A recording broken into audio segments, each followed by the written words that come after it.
Bismillahirrahmanirrahim. Assalamualaikum warahmatullahi wabarakatuh. Alhamdulillahi rabbil alamin. Wabihi nasta'inu ala umurid dunya waddin. Wassalatu wassalamu ala ashrafil anbiya'i wal mursalin.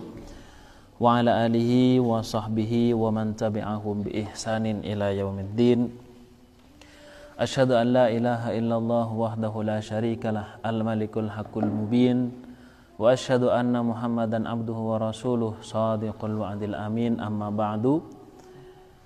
Melanjutkan pembahasan kita, yaitu yang berkaitan dengan wali mujbir dan juga bagaimana apabila perempuannya ini masih gadis ataupun sudah janda. Maka seyogyanya bagi pelaksana akad nikah itu harus mendetaili pada perempuan itu. Dicerainya pun bagaimana? Apakah menggunakan lafaz yang sharih ataupun lafaz yang kinayah? Karena masing-masing dari dua-duanya ini ada hukum sendiri. Terus kemudian cerainya juga apakah khulu, menggunakan imbalan atau tidak. Kemudian dia itu apakah haidnya masih aktif, masih berlaku, atau sudah monopos. Jadi intinya sebelum melaksanakan akad nikah, pelaksana akad nikah ini benar-benar mendetili wanita ini sehingga dia benar-benar tidak ada hubungan dengan pernikahan sebelumnya dengan lelaki lain.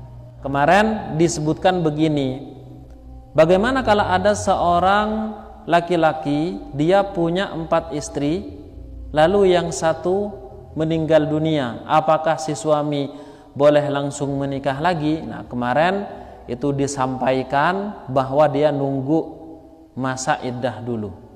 Nah, padahal itu salah ya, yang benar bukan ditinggal mati oleh si istri, akan tapi dicerai oleh suaminya.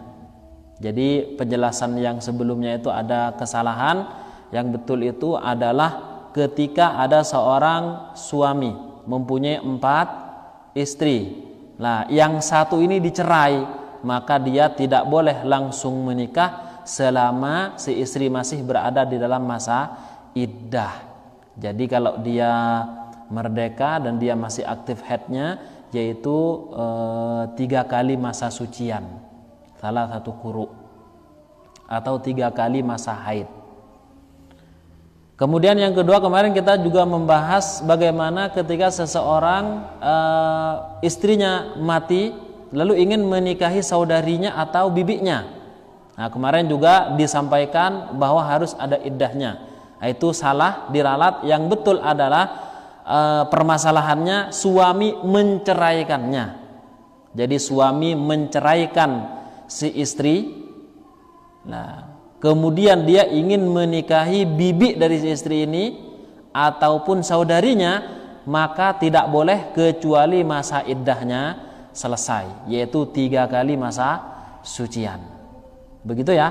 Jadi 3 kali masa sucian selesai, baru kemudian dia boleh, seandainya belum rujuk kayak gitu kan, sudah terpisah, 3 kali masa suci sudah selesai, maka dia boleh menikahi saudarinya yang masih hidup atau bibinya yang dia inginkan, selama bibinya itu tidak dalam keadaan menikah dengan orang lain.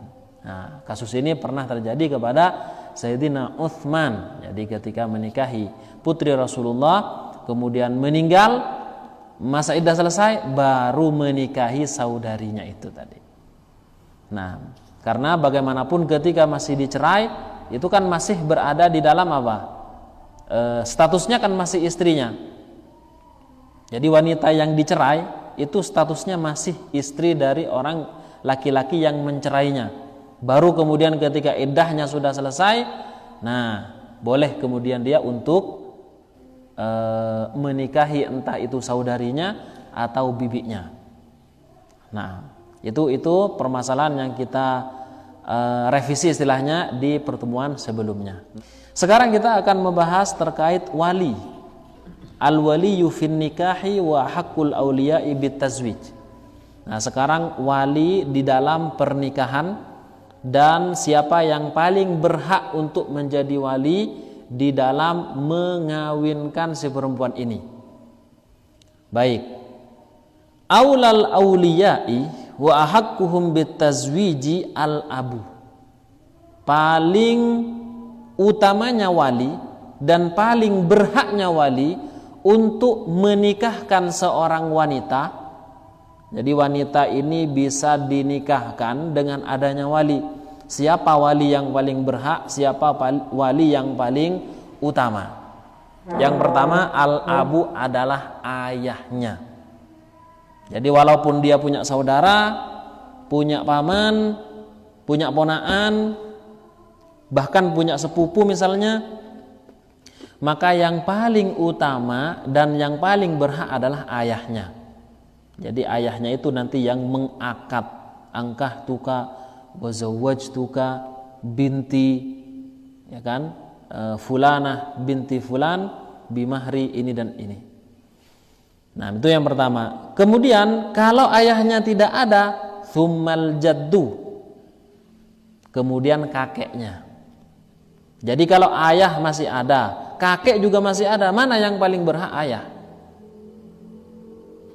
Tapi biasanya kakek tidak ada misalnya, ya ayah itu tadi. Seandainya ayahnya yang meninggal dan kakeknya ada dan saudara-saudaranya masih ada, maka yang paling berhak adalah kakeknya.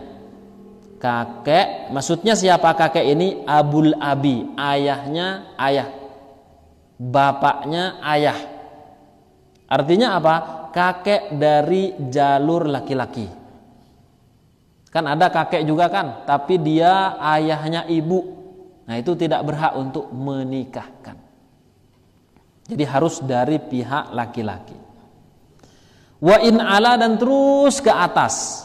Makanya pernah disampaikan apabila Nabi Adam itu masih ada, kan begitu, maka semua wanita yang ada ini Nabi Adam jadi walinya itu bisa.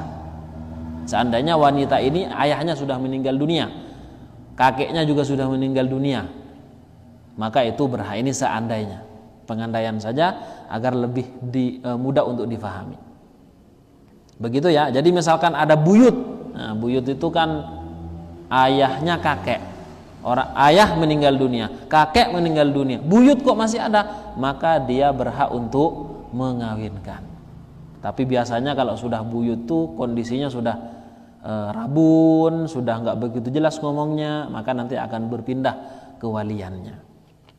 Sering lupa dan yang lainnya. Nah, jika semua itu tidak ada, saudara nggak ada, kakek nggak ada, buyut juga nggak ada, adanya cuman saudara, tsummal akhus syaqiqu, kemudian saudara kandung. Jadi yang tadi nggak ada nih, maka saudara kandung yang berhak untuk mengawinkan dan menjadi walinya ini. Yang lainnya tidak berhak. Ya, jadi misalkan antum punya saudari, ya kan, punya saudari.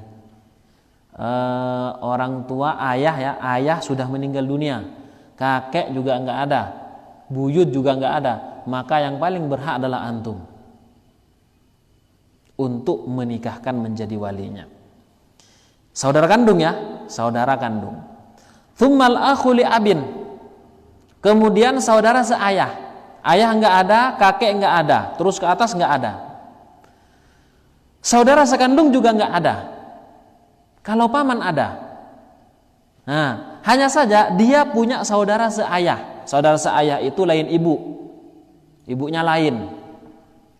Ya kan? Maka dia yang paling berhak untuk apa? Mengawinkan, menjadi walinya. Ini kalau ada, berarti ayahnya ini punya 2 istri. Kalau cuma punya 1, mustahil punya saudara seayah. Kan begitu, istrinya 1 misalnya, ya nggak mungkin punya saudara seayah. Mesti dia hanya mempunyai saudara sekandung, seayah seibu. Tsummal ibnul akhus syaqiq. Kemudian kalau itu juga nggak ada, saudara seayah nggak ada juga, sekandung nggak ada, seayah nggak ada, maka berpindah kepada ibnul akhis syakik, yaitu ponaan dari saudara kandung. Jadi antum punya saudari, ya kan? Ayah meninggal dunia, kakek buyut meninggal dunia juga. Ternyata antum juga meninggal dunia, tapi antum punya anak laki-laki. Maka anak laki-laki itu yang nanti akan mengawinkan, menjadi wali dari saudarinya antum itu. Ya tentunya nanti kalau si ponaan ini sudah balik, sudah mengerti, kalau masih kecil ya langsung ke pamannya nanti. Nah, itu ya, jadi ponaan sekandung, ponaan saudara sekandung. Thumma ibnul akhi li abin. Kemudian ternyata ponaan saudara sekandung juga nggak ada.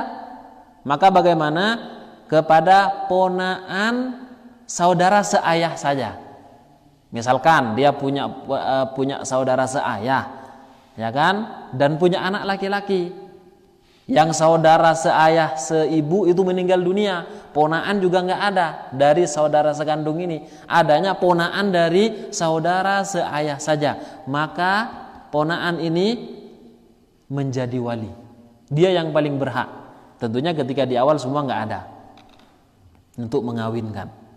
Wa in safala terus sampai ke bawah. Nah, baru setelah itu tsummal ammu syaqiqu, kemudian baru paman sekandung. Maksudnya paman sekandung adalah ada seorang wanita punya ayah. Ayahnya punya saudara sekandung, saudara seayah seibu. Nah, semua nggak ada ini, ayah nggak ada, kakek buyut, saudara juga nggak ada meninggal dunia misalnya, ponaan juga nggak ada, yang saudara ini juga nggak ada, saudara seayah saya juga nggak ada, ponaan dari saudara seayah saja nggak ada, maka baru ke paman. Jadi paman jauh sebenarnya. Jangan langsung kemudian ayahnya meninggal dunia, mau menikah, yang langsung menjadi walinya tiba-tiba pamannya. Padahal si perempuan masih punya saudara, saudara seayah seibu lagi. Nah, jelas kalau kemudian pamannya yang menikahkan, sementara wanita ini masih mempunyai saudara sekandung, maka pernikahannya tidak sah, alias terjadi perzinahan.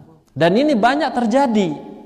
Makanya jangan sampai paman itu merasa, oh ini kan anaknya saudara saya, ini kan ponaan saya, jelas dong saya lebih berhak. Padahal si wanita masih punya saudara. Nah, ini jelas menyalahi kaedah di dalam Islam dan berakibat sangat fatal, yaitu berzinahan. Begitu ya. Nah, na'udzubillah min dzalik. Nah, jadi baru paman sekandung. Ternyata paman yang seayah seibu dengan ayah si perempuan ini juga meninggal, nggak ada. Tsummal ammu lil abi. Kemudian paman seayah. Ternyata ayah si perempuan punya saudara laki-laki seayah saja, ibunya beda, maka dia yang berhak untuk mengawinkan ponaannya ini. Nah, ini ternyata nggak ada juga. Tsumma ibnul ammi syaqiq. Kemudian anak paman sekandung. Jadi misalkan perempuan punya saudara, punya paman alias saudaranya ayah, kemudian juga meninggal dunia, ayah meninggal, semua nggak ada, pamannya juga nggak ada, tapi dia punya anak laki-laki. Berarti anak laki-laki ini kepada perempuan apa? Apa namanya? Sepupu, ya kan? Sepupu. Jadi perempuan punya ayah, ayahnya punya saudara. Lah, saudaranya ini, saudara seayah seibu, punya anak. Lah, anaknya kepada si perempuan ini kan sepupu. Dan ternyata anaknya laki-laki. Ketika semua di awal itu tidak ada, nggak ada semua, ayahnya meninggal, kakeknya, dan segala macam, maka sepupu laki-laki ini berhak dan dia yang paling pantas untuk mengawinkan si perempuan ini. Anehnya, dia bukan mahram. Iya, sepupu itu bukan mahram. Cuman dalam hal ini dia menjadi wali. Kan begitu. Masalahnya nanti akan timbul bagaimana kalau sepupu itu yang akan menikahi, bukan menikahkan, menikahi perempuan ini. Nah, itu nanti akan ada pembahasan sendiri. Lah ini di satu sisi dia wali. Kan wali itu ketika semua nggak ada di awal, ayahnya meninggal apa segala macam. Tapi di sisi lain dia yang ingin menikahi perempuan ini, mengawini perempuan ini. Nah, bagaimana ini? Kita akan bahas secara detail nanti. Nah, jadi itu ya, dia menjadi wali sepupu itu. Baik, ternyata sepupu dari paman, di mana paman adalah saudara seayah seibu dari ayahnya si perempuan, itu juga meninggal dunia, sepupunya juga meninggal dunia. Maka berpindah thumma ibnul ammi li abin, kemudian berpindah kepada anak paman yang seayah. Jika memang ada, ternyata saudara ayah itu punya saudara laki-laki yang hanya seayah, punya anak laki-laki, berarti anak laki-laki ini kepada perempuan ini kan ponaan juga, sepupu juga namanya, cuman dari ayahnya, di mana ayah itu adalah saudara ayahnya si perempuan yang hanya seayah saja. Begitu. Jadi muter memang, Mas. Nah, makanya di sini ada bagan ya, kalau bisa dilihat itu ada bagan di sini. Itu untuk lebih mempermudah.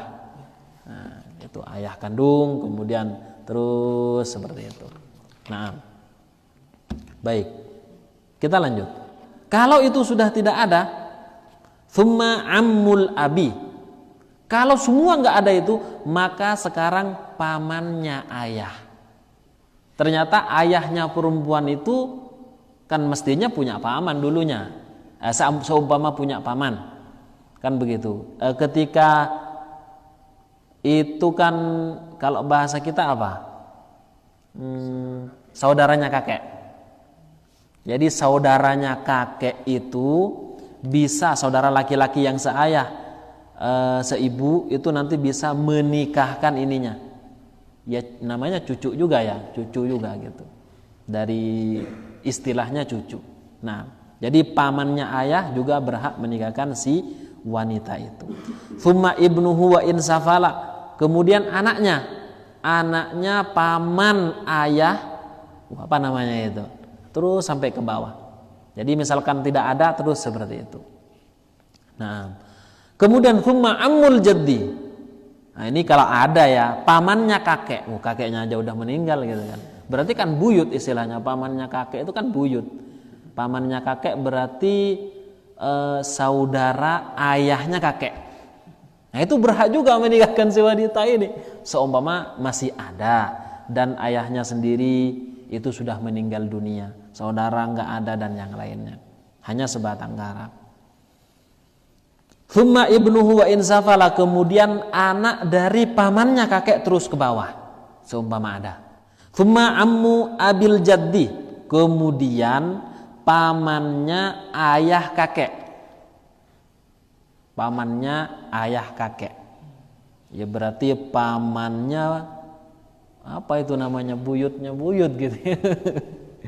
Nah, thumma ibnuhu, kemudian anak keturunannya yang laki-laki, wa insafala, terus ke bawah.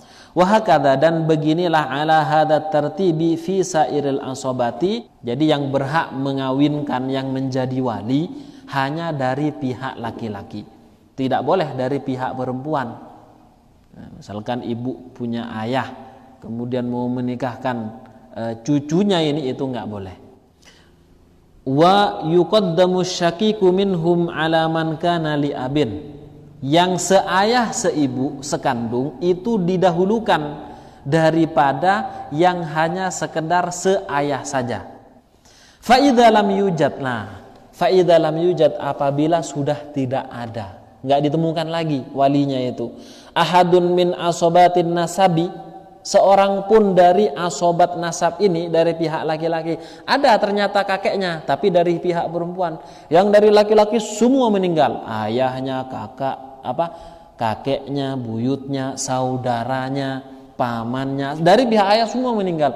Ternyata dari pihak perempuan ada kakeknya atau paman dari pihak perempuan, saudaranya ibu. Bagaimana? Apakah kemudian boleh menikahkan? Tidak boleh, karena ini yang dipandang adalah yang dari pihak laki-laki. Kalau memang sudah tidak ada sama sekali, falmu'tiku, maka adalah mu'tik, orang yang memerdekakan wanita yang kebetulan dulu pernah jadi budak. Misalkan nih, ada wanita, dia budak, dan nggak ketahuan orang tuanya, namanya aja budak, udah dijual. Dia misalkan orang Amerika misalnya, dijual ke Indonesia, seumpamanya budak ada.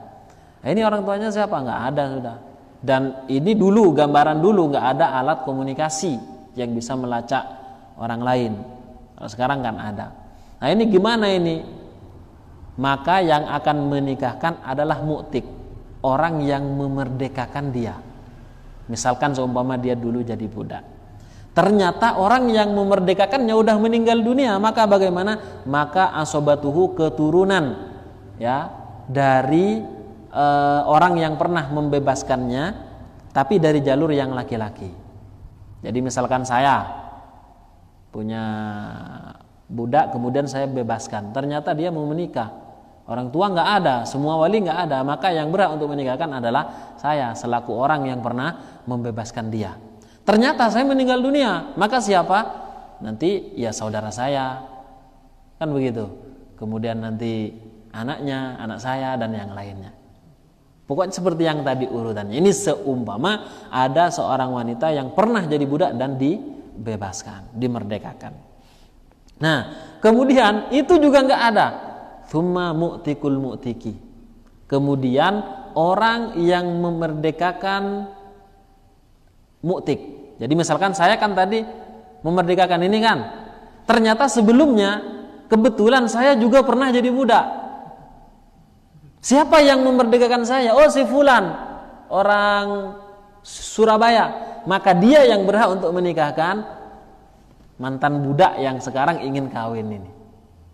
Kayak gitu. Tsumma asobatuhu, kemudian keturunan dari yang membebaskan saya tadi itu. Lah ternyata itu nggak ada, sudah nggak ada. Tsummal hakimu, baru kemudian ke hakim. Ya kan? Hakim ini kalau sekarang karena kondisinya memang bukan negara yang menerapkan hukum Islam, maka mau tidak mau ya kembali ke KUA, kembali ke kantor urusan agama yang diresmikan oleh negara dalam keadaan darurat seperti itu. Maka mereka nanti yang akan menikahkan langsung atas nama hakim. Ada beberapa wanita yang berhak dinikahkan oleh hakim saja. Di antaranya ini, ketika walinya semua sudah nggak ada, maka hakim yang baru berhak untuk menikahkan. Au naibuhu, ataupun wakil dari hakim itu sendiri, wakilnya, ya bisa qadhinya dan yang lainnya. Nah, jadi seperti itu ya. Jadi di sini ada, kalau dihitung ya, ada 12 wali pokok. Beda kalau nanti terus turun-temurun, itu lebih banyak lagi. Bisa dilihat di tabel kalau ingin lebih jelas. Nah, selanjutnya, hukmu ma idza istawa auliyaun nikah. Sekarang kan tadi sudah paham ya, wali dari perempuan itu siapa saja. Sekarang masalahnya walinya sederajat, satu pangkat. Misalkan apa? Saudara dia punya 2. Ya kan? Ada seorang wanita, dia punya 2 saudara. Tidak harus kembar. Bisa lebih kecil yang adiknya, bisa punya adik laki-laki dan kakak laki-laki. Cuman kan dalam hak ini sama. Dan orang tua laki-laki, ayahnya sudah meninggal dunia, sudah wafat. Bagaimana ini? Nah, kita akan bahas. Kalau punya 2 bapak gimana? Mustahil, Mas. Ya, mustahil. 2 ayah gitu. Yang di sini yang dimaksud adalah 2 saudara atau 2 paman. Kan bisa saja orang tua kita punya 2 saudara. Kalau 2 ayah, Mas, gak mungkin, Mas. Nah, bahaya itu. Idza istawa auliya'un nikahi fid darajati, apabila wali si wanita ini sama, wali nikah bagi si wanita ini sama di dalam derajatnya persis, ka ikhwatin asyiqa'a, seperti saudara sekandung. Dia punya lebih dari satu saudara, 2, 3, 4, terserah. Pokoknya si wanita ini kebetulan ya dia adalah wanita satu-satunya dalam keluarga itu, selain ibunya tentunya ya. Ini bukan siapa yang Jerman itu. Nah, jadi dia wanita satu-satunya. Dia punya kakak laki-laki, punya adik laki-laki juga. Ternyata ayahnya meninggal dunia, gitu kan. Nah, seperti saudara sekandung atau saudara seayah saja, auli abin. Saudara yang seayah, seibu itu enggak punya. Misalkan bapaknya punya 2 istri. Dari istri yang pertama, ya, dari istri yang pertama lahirlah anak perempuan 1. Kemudian berikutnya lahir lagi perempuan lagi. Sampai beberapa, 3 lah anggap. Ternyata dari istri keduanya lahirlah anak dan ternyata laki-laki semua. Bisa 2, bisa 3. Nah, jelaskan dia tidak mempunyai saudara sekandung. Ternyata ayahnya meninggal, maka saudara yang seayah saja, ibunya beda. Itu nanti yang menikahkan. Cuman ini masalahnya 2 saudaranya gitu loh. Saudaranya 2. Au a'mamin mathalan, atau beberapa paman dari pihak ayah. Pamannya punya 2, ayahnya punya 2 saudara atau 3 saudara.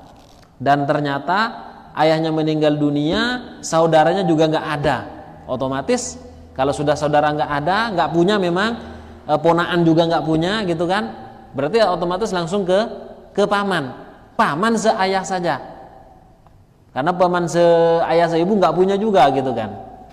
Nah, ini sederajat. Maka bagaimana? Fazyuzawwijuha minhum man adzinat lahul mar'atu fi tazwijiha. Maka yang akan mengakadkan, menikahkan atau mengawinkan adalah orang yang diizinkan oleh wanita itu untuk mengakadkan nikah. Jadi misalkan dia punya saudara 2, satunya Muhammad, satunya Ahmad. Si perempuan ini bilang, saya mengizinkan untuk menikahkan saya, sebagai wali saya adalah Ahmad, maka Muhammad tidak berhak. Kenapa? Ya itu yang diizinkan adalah Ahmad. Ya kan? Maka menikahkan si wanita itu di antara wali yang sederajat itu siapa? Adalah orang yang diizinkan oleh si wanita itu untuk menikahkannya. Atau begini, fa in adzinat lahum kulluhum fala budda min ijtima'ihim 'ala tazwij aw tawkili ahadihim aw tawkilihim jami'an syakhsan ajnabiyyan bihi. Kalau ternyata si wanita ini mengatakan begini, saya izinkan semuanya untuk menikahkan saya. Jadi Ahmad dan Muhammad, atau malah ada satunya lagi, 3 saudara Hamid, Ahmad, Muhammad dan Hamid.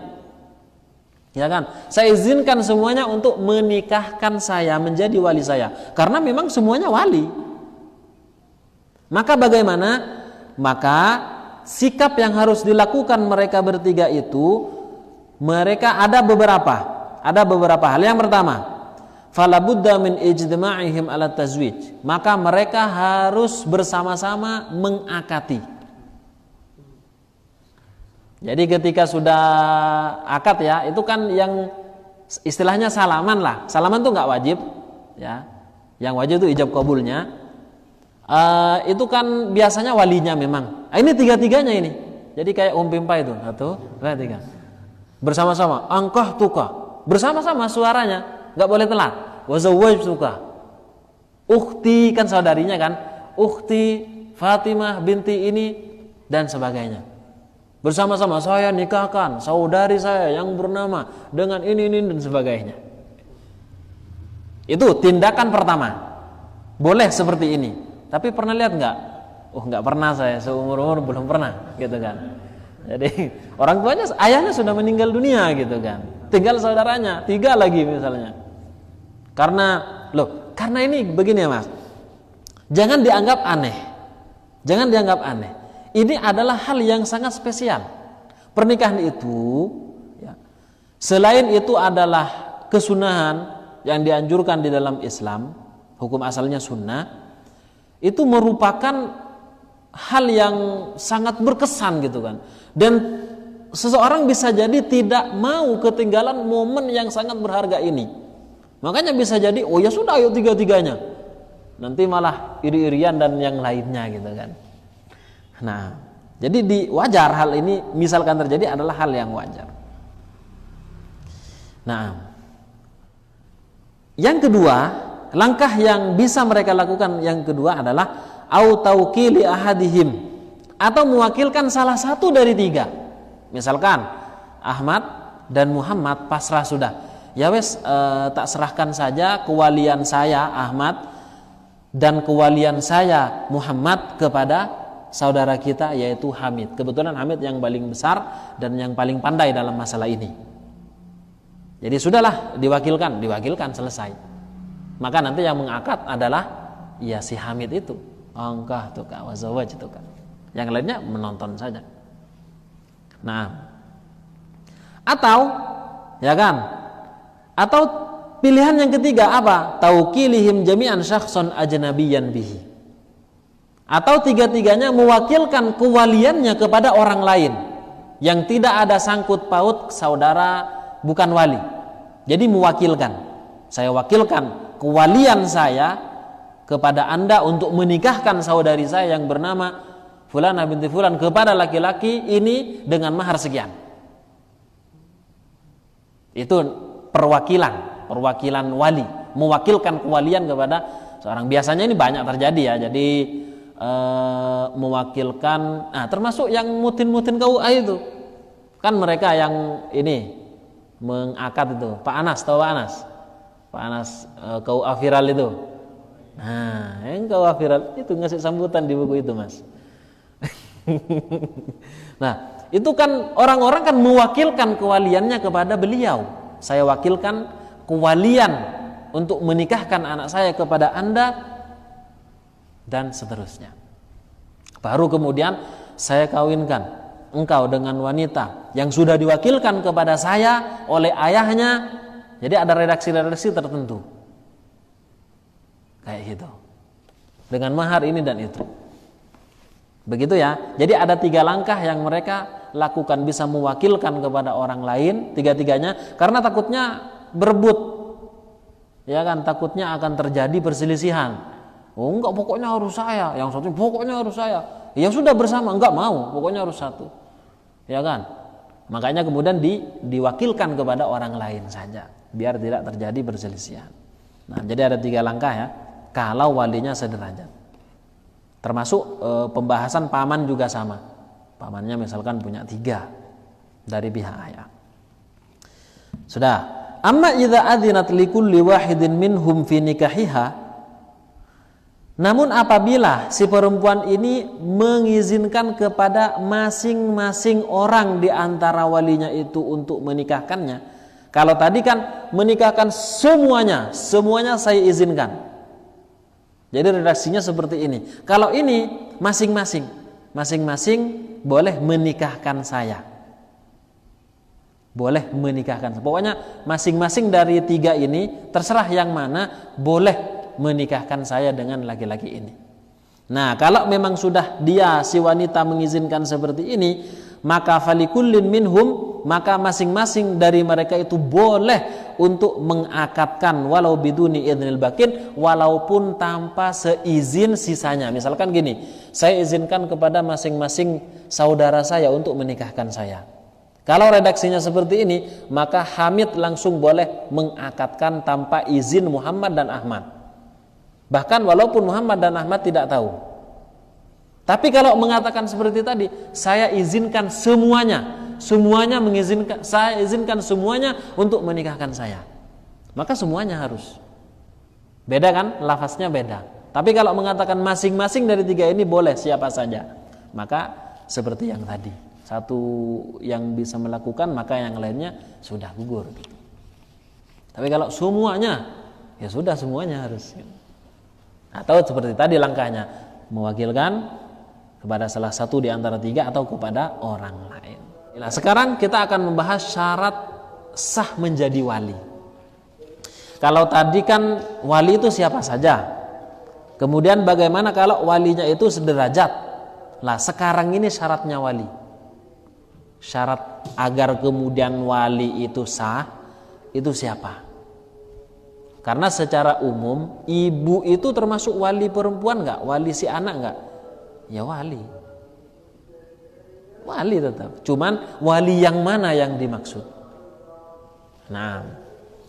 Amma syurutul wali, adapun syarat-syarat wali nikah, faminha diantaranya adalah kaunuhu musliman, harus seorang muslim.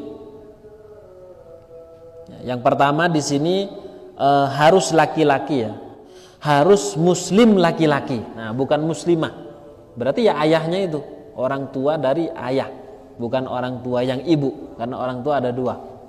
Baik, itu yang pertama, harus muslim, laki-laki dan muslim. Muslim ketika ingkanatiz zaujatu muslimatan, ketika wanitanya memang muslimah. Jadi ada seorang muslimah wanita, ya kan? Ternyata bapaknya belum masuk Islam, ibunya muslimah. Ibunya muslimah. Nah, seumpama ada kasus seperti inilah, bapak ini walaupun ayah kandungnya, dia tidak berhak untuk menjadi wali si wanita muslimah ini yang akan menikah. Loh terus ke siapa? Ya urutannya ke yang tadi. Dianggap saja si laki-laki yang kafir ini dia sudah mati, dia tidak berhak untuk menjadi wali. Seandainya punya saudara laki-laki yang muslim, maka saudara laki-laki muslim itu yang berhak menjadi wali. Terus urutannya seperti yang tadi. Loh ternyata saudaranya ikut agama ayahnya, pamannya juga sama ikut agama ayahnya, terus makanya nanti hakim. Jadi syaratnya ketika dia si wanita memang muslimah, maka walinya juga harus muslim. Kalau tidak muslimah ya berarti agama lain itu. Ya urusan mereka kan gitu kan. Ini bahasnya kita bahas hukum Islam kok gitu. Nah, yang kedua wa kaunuhu baligan, hendaknya walinya itu baligh. Apakah ada wali yang belum balik? Ada, seperti ponaan.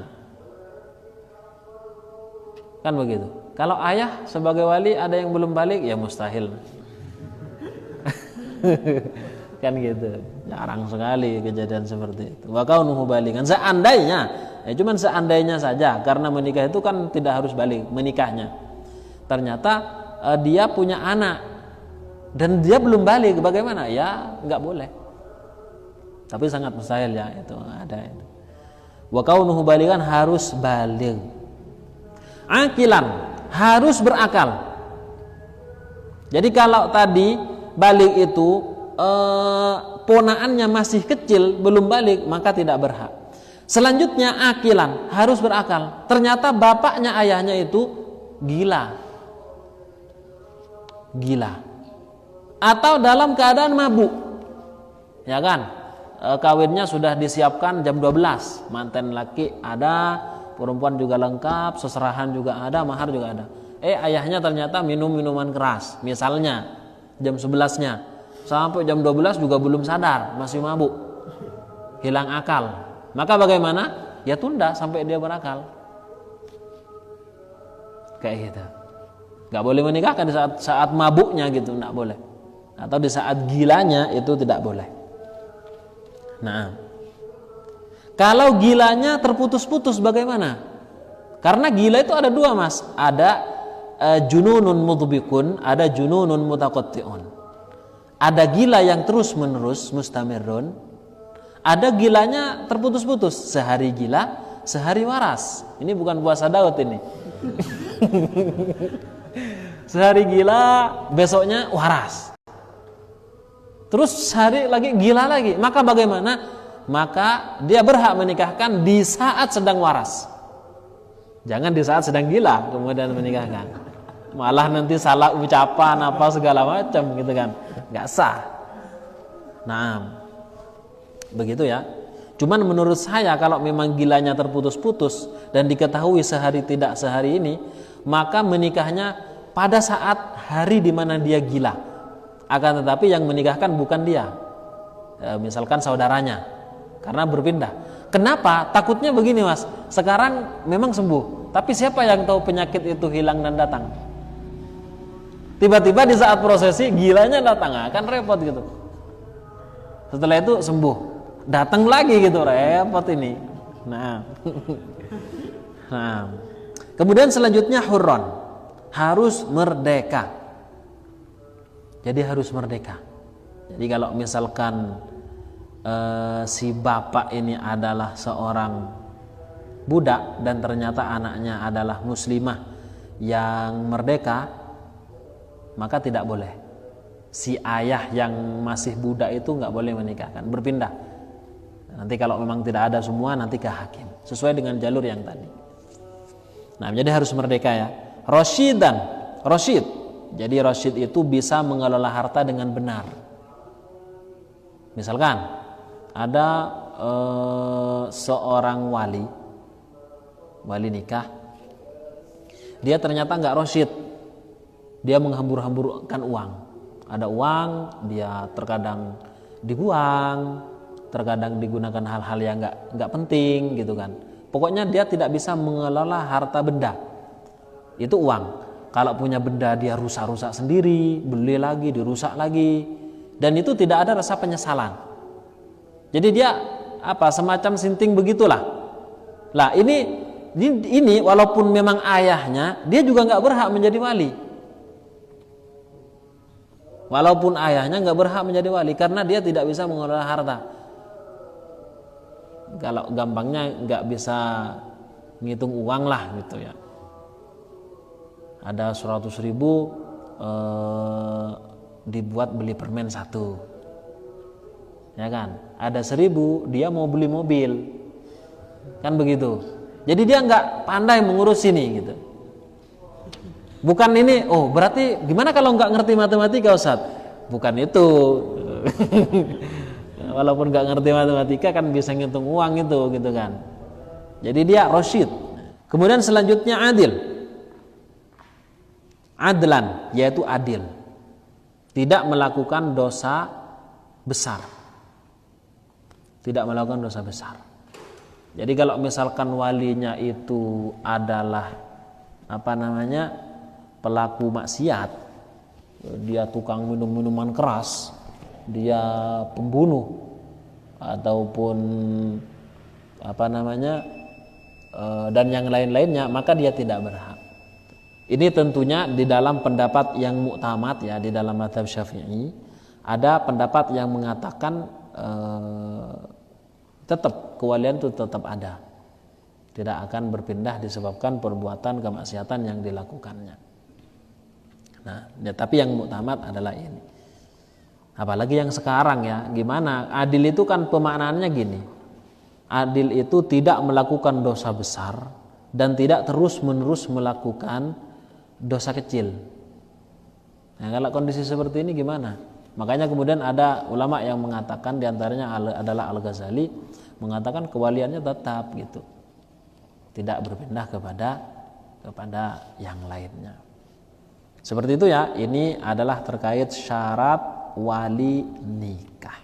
Untuk selanjutnya akan dibahas juga termasuk syarat wali juga selain syarat yang tadi. Baik, alhamdulillah ini sudah masuk waktu Isya. Mungkin ada yang perlu ditanyakan dulu. Satu aja ya. Ayo. Kan sering di masyarakat kita nih, biasanya kalau ada muslimah tapi maksudnya hasil dari luar nikah gitu. Gimana sesuai kewalian ayahnya ataupun saudara? Muslimah tapi maksudnya lahir di luar nikah. Oh, anak yang lahir di luar nikah. Terus gimana? Gimana status kewalian ayahnya? Status kewalian ayahnya. Ya, bagus. Jadi begini, ada seorang laki-laki dan perempuan berzina, ya, melakukan hubungan badan di luar pernikahan, kemudian hamil dan lahir. Ternyata anaknya yang dilahirkan adalah seorang perempuan, kan begitu. Nah, merasa si laki-laki ini ingin bertanggung jawab, nikahilah dia si wanita ini, kan begitu. Ketika dinikahi si wanita ini, ya anaknya akan menjadi anaknya, akan tapi ini disebut anak tiri saja. bukan anak asli. Walaupun secara biologis, secara gennya mungkin sama dengan si ayah. Kenapa kok tidak dianggap sebagai anaknya sendiri? Karena itu tadi hasil di luar pernikahan. Dan Islam tidak menganggap ya, hubungan antara laki-laki dengan wanita di selain pernikahan. Ya kan? Nah, karena dia memang bukan anaknya, lama-lama dia tumbuh dewasa dan ingin menikah. Wanita muslimah. Ternyata ayahnya ini ayah biologis yang sebenarnya bukan ayahnya gitu. Ternyata dia akan menikahkan. Bagaimana ini? Apakah boleh? Itu tidak boleh. Kenapa? Ya bukan ayahnya kok. Kalau masih maksa seperti itu dan dia menggelapkan dokumen dan mengatakan memang anak yang lahir setelah pernikahan, ya kan? Maka itu tidak sah pernikahannya. Dan pernikahan si anak itu akan menjadi perzinahan, terus sampai ke bawah akan terjadi perzinahan.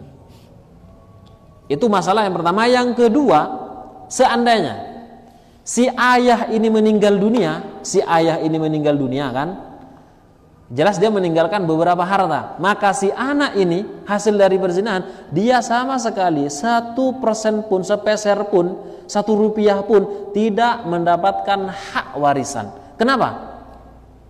Kenapa kok tidak berhak mendapatkan warisan? Ya karena memang bukan anaknya.